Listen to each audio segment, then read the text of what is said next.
ओम शांति। आज प्यारे मीठे बाबा की मुरली मंथन की डेट है 15 अक्टूबर 2024। तो आज मीठे मीठे बाबा अपने बच्चों से कह रहे हैं, तुम सबकी आपस में एक मत है।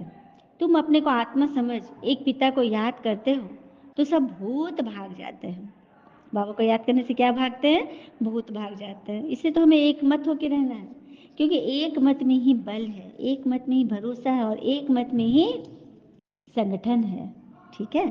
तो जब एक लकड़ी पतली सी एक गट्ठर में मिली रहती है तो उसे तोड़ने की किसी को ताकत नहीं होती, लेकिन सिंगल लकड़ी को सभी को तोड़ देगा, कोई बच्चा भी तोड़ देगा। इसीलिए आपस में एक मत रहिए, ईश्वर पे भरोसा कीजिए। कहते हैं ना, जो पॉजिटिव सोचता है उसे कोई जहर नहीं मार सकती, और जो नेगेटिव सोचता है उसे कोई दवाई बचा नहीं सकती। हम सबने मीरा के बारे में सुना है ना, मीरा कि वो उनको विष का प्याला दिया गया था, कह के कि ये कुछ शहद है या कुछ मीठी चीज़ है, और उन्होंने कृष्ण का नाम लेके पी गई थी और वो जहर भी अमृत बन गया, कुछ नहीं हुआ। इसका एक उदाहरण मैं आपको बताऊं। मैं जब भोग लगा रही थी सुबह, तो तुलसी का पौधा, तुलसी का पत्ता मैं ड्राई फ्रूट के ऊपर जरूर रखती हूँ, है ना, ईश्वर का हाजिर नाजिर जानकर। तुलसी महान औषधि का पौधा है, जो कि हमारे तन को तो निरोगी करता है, बाकी मन को भी इतनी पवित्रता मिलती है ना। तो मैं जब तुलसी का पत्ता तोड़ी तो उसके साथ उसी का देखा देखा मतलब रिजेंबल करता हुआ पत्ता मुझे दिखा, मैंने वो तोड़ लिया और वो चढ़ाया। तो जब बाबा को अर्पण किया और फिर जब मुंह में डाला तो वो बिल्कुल कसैला था, मतलब कि कोई अन्य पत्ता था। हो सकता है ये कुछ ऐसी वैसी चीज़ें भी हो, लेकिन भगवान के नाम पे था तो कुछ नहीं होना है। ठीक है, तो ये बात है। तो बस आपस में एक मत रखिए, बाबा को याद कीजिए तो सब भूत भाग जाएंगे। अंदर जो डर होता है ना, मुझे मुझे डर ही नहीं लगा कि मैंने क्या खा लिया। मुझे ये निश्चय था कि कुछ नहीं हो, एक ही पत्ता था, ज़्यादा नहीं था, इसलिए आप लोग घबराइए नहीं, कुछ नहीं होना है। तो फूलों का कुछ पत्ता था, तो बस कल्याण ही कल्याण है। प्रश्न, पद्मा पदम भाग्यशाली बनने का मुख्य आधार क्या है? पद्मा पदम भाग्यशाली बनने का मुख्य आधार क्या है? उत्तर, जो बाबा सुनाते हैं उस एक एक बात को धारण करने वाले ही पद्मा पदम भाग्यशाली बनते हैं।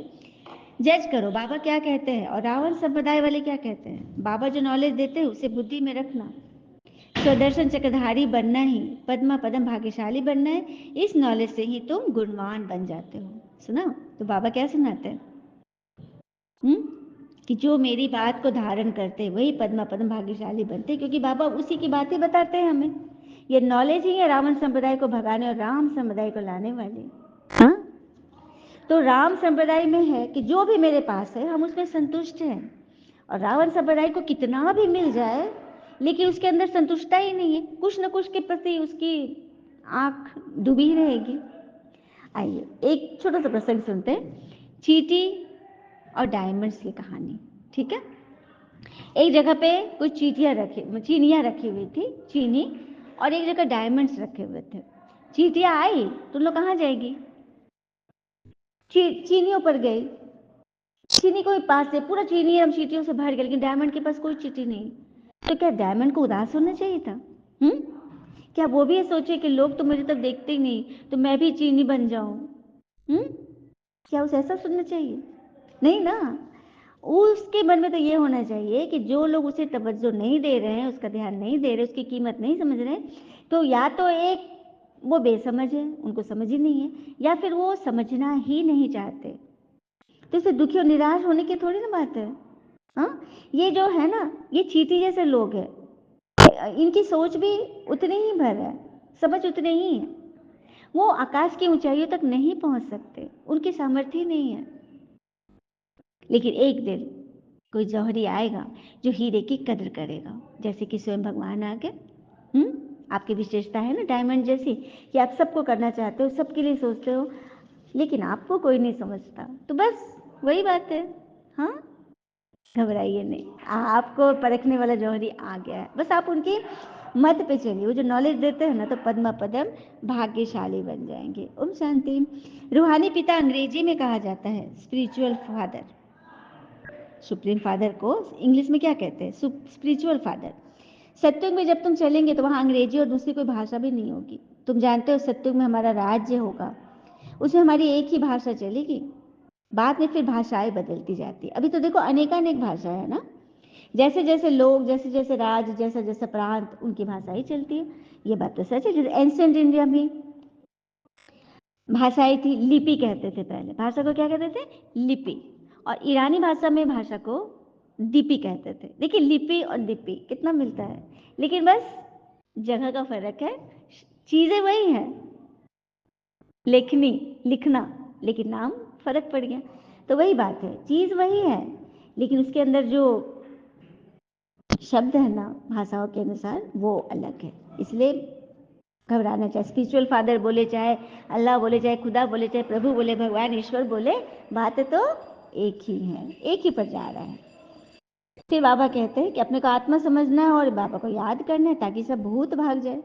बाबा है पतित पावन, 5 भूतों की तो समय प्रवेशता है। देखिए भूत को जब भगाते हैं तो ओझा गुनी क्या करते हैं? तंत्र मंत्र करते हैं, वो झाड़ फूक करते हैं, कोई मंत्र देते हैं, ताबीज पहनाते हैं, करते हैं ना, सुना होगा, हम सब ने टीवी में देखा, आमतौर पे गांव वगैरह में सुनते ही आए कैसे ओझा गुनी ने ये किया वो किया।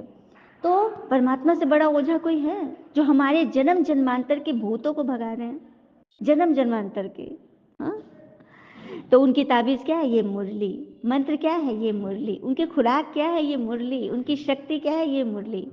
अब इस मुरली से हमें जितना जुड़ना है, इसलिए तो मुझे एक अनुभव हुआ कि मैं जो भी मंथन सुन रहे हैं वो कम से कम मुरली के वरदान को तो ले लें, वरदान को तो राइट डाउन करें, नोट करें कि बाबा ने आज वरदान क्या दिया, है ना। बहुत ज़रूरी है कि आप इस तरह से भगवान से जुड़िए, लिखिए और समझिए।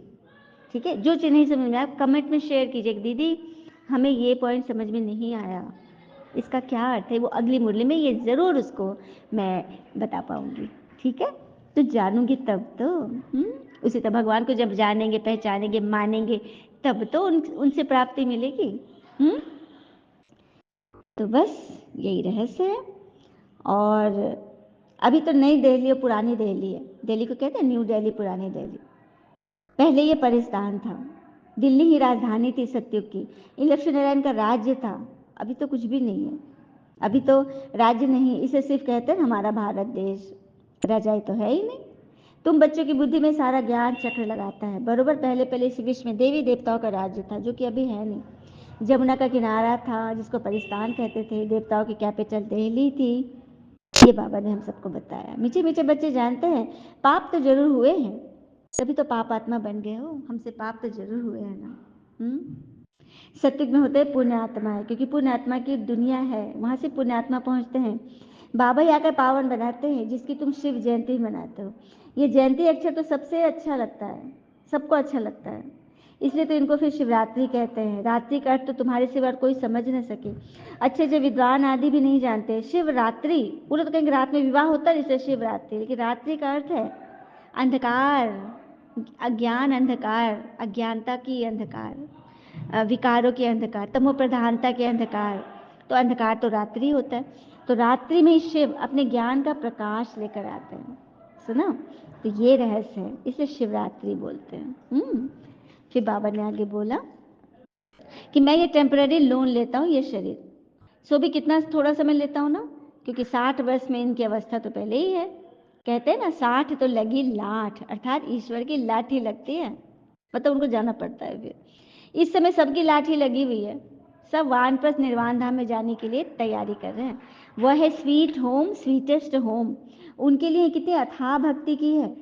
अभी चक्र फिर कर आए हो, मनुष्य को तो कुछ भी पता नहीं है कि कैसे वहाँ जाएंगे, कौन ले जाएगा, कब भगवान आते हैं, हम बच्चों को मालूम है। इसलिए तो कहते हैं कि सेंटर पहुँचिए और कोर्स कर लीजिए।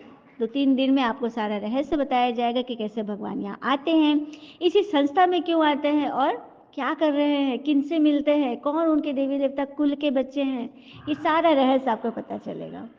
हाँ, ड्रामा अनुसार पूरे टाइम पर सबको जाना ही है। ड्रामा कितना एक्यूरेट है, इनमें कोई इनक्यूरेसी है ही नहीं। इनक्यूरेसी अर्थात अशुद्धता, क्योंकि भगवान ने बनाया तो उसमें अशुद्धि होगी क्या? कोई इनक्यूरेसी नहीं, ये तुम बच्चे जानते हो। बाबा भी ड्रामा अनुसार बिल्कुल एक्यूरेट टाइम पर आते हैं। मालूम कैसे पड़ेगा कि इसमें भगवान है? सेकंड का भी फर्क नहीं पड़ता है। जब नॉलेज देते हैं, बच्चों को बैठ समझाते हैं, जब बच्चे धारणा करते हैं तब पहचानते हैं कि हाँ हाँ ये तो भगवान है जिससे मेरी आत्मा पावरफुल हो रही है। अपने अपना चेकिंग तो खुद ही कर सकते हैं ना। वही वही बात पहले होती थी तो कितना फंस जाते थे, और अब देखो आसानी से निकल जा रहा है ना। तो ये बात है। तो परमात्मा आ चुके, अनुभव है ना, सभी बैठे ना अनुभवी यहाँ, सभी कहेंगे कि हाँ दीदी हम अनुभवी बैठे हैं, शिव बाबा हमारे साथ साथ रहते हैं। तो यही बात है। अभी ये कलयुग का अंत, ये महाभारी लड़ाई का अंतिम सीन चल रहा है। महाभारत, कौन सा युद्ध हुआ था? महाभारत का युद्ध। तो महाभारत से भारत की बात नहीं है, सिर्फ भारत की बात नहीं है।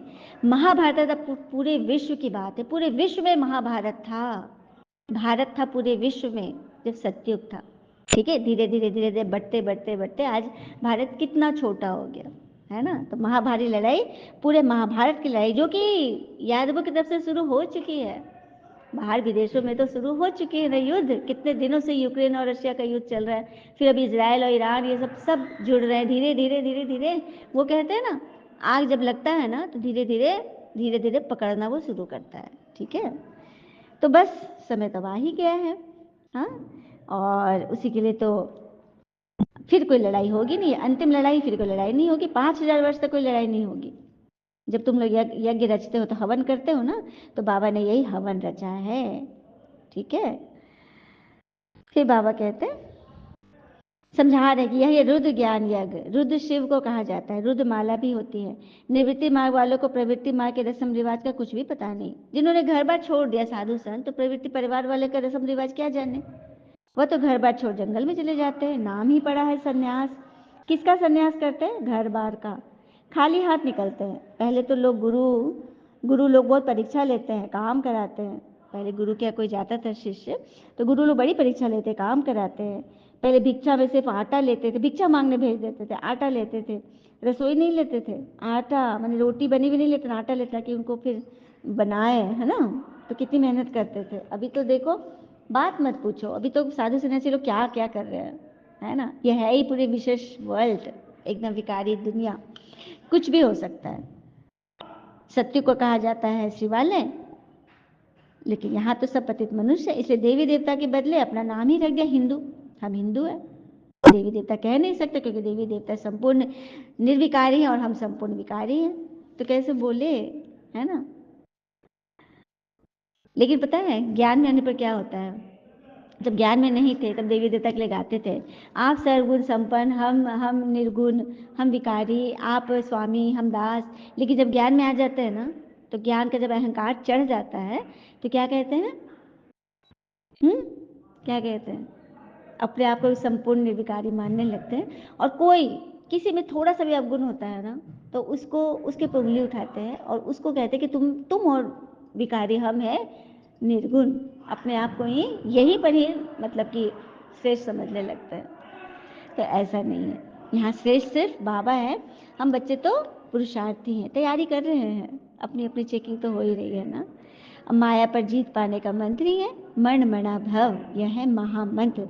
बाबा ही बैठ और समझाते हैं, दूसरा कोई अर्थ नहीं समझाते। गाया भी जाता है ना, सर्व का सदगति दाता एक है, जो कोई मनुष्य तो हो ही नहीं सकता। देवताओं की भी बात, देवता तो होते सत्युग में, वो तो आ ही नहीं सकते यहाँ, है ना।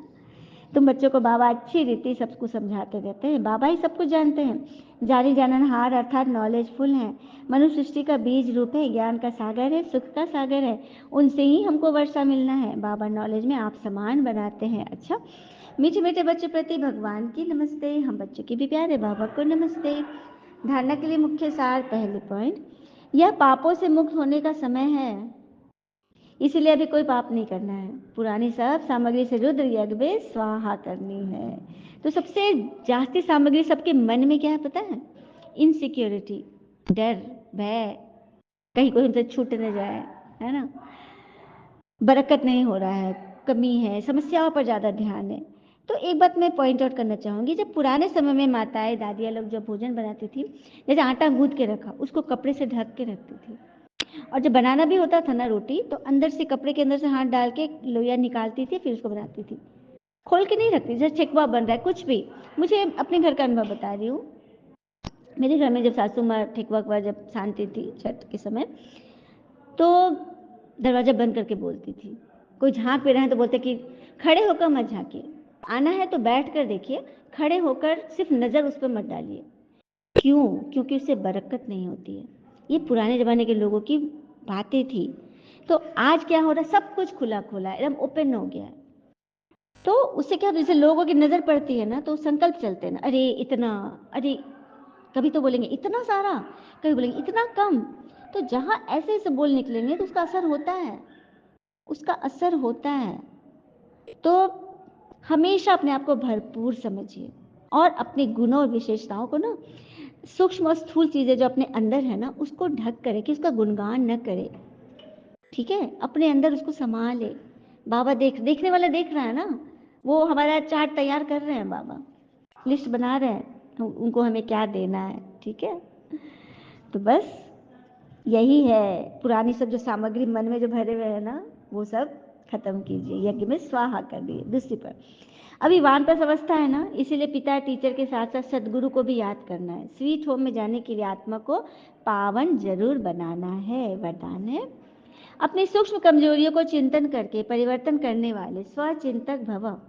अपनी सूक्ष्म कमजोरियों को चिंतन करके परिवर्तन करने वाले स्वचिंतक बनते हैं। तो सिर्फ ज्ञान की पॉइंट रिपीट करना, सुनना व सुनाना ही स्वचिंतन नहीं है, लेकिन स्वचिंतन अर्थात अपनी सूक्ष्म कमजोरियों को, अपनी छोटी छोटी गलतियों को चिंतन करके मिटाना, परिवर्तन करना, यही है शुभ चिंतक बनना।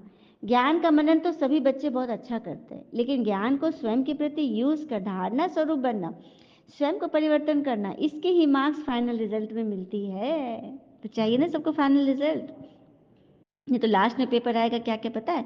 मन का पेपर आएगा, तन का आएगा, धन का आएगा, संबंध संपर्क का आएगा, प्रकृति का आएगा, पुराने सारे हमारे विकर्म आएंगे, पूर्व जन्म के आएंगे, सब कुछ आएंगे। तो उसके लिए तैयारी करना है। अपनी सारी सूक्ष्म कमजोरियों को चिंतन करके मिटाते जाओ, परिवर्तन करो, तभी बनेंगे स्वचिंतक। छोटी छोटी गलतियों को चिंतन करके मिटा, चिंता नहीं करना है, चिंतन करो और ज्ञान के पॉइंट्स अच्छी तरह रिपीट करो, सुनना व सुनाओ, यही स्वचिंतन नहीं है, लेकिन स्वचिंतन अर्थात अपनी कमी कमजोरियों को चिंतन करके मिटाना, यह है धारणा स्वरूप बनना। स्लोगन, हर समय करण करावन हार बाबा याद रहे तो मैंपन का अभिमान नहीं आ सकता। हर समय करण करावन हार बाबा याद रहे तो मैंपन का अभिमान, मैंने ये किया, मैंने वो किया, ये अभिमान आ नहीं सकता। और कहते हैं ना, किसी व्यक्ति का व्यवहार देखना है तो उसे सम्मान दो, सम्मान देके देखो। आदत देखनी है तो उसे स्वतंत्र कर दो, नियत देखनी है तो कर्ज दो, और अगर गुण देखने हैं तो उसके साथ कुछ समय बिताओ। मन की भावना को संभालने वाला इंसान हमेशा जिंदगी की ऊंचाइयों में सबसे ऊपर होता है। इसलिए मन के इमोशन को, उस समय के इमोशन को संभाल लिया, उस व्यर्थ को टाल दिया, खत्म कर दिया, भस्म कर दिया, वही तो करना है, फुल स्टॉप लगाना है। अच्छा, ओम शांति। शुक्रिया मीठे बाबा, बाबा के प्यारे प्यारे बच्चे, आप सबका जीवन सदैव सुख शांति समृद्धि सफलता से भरपूर हो और भरपूर रखे। ओम शांति।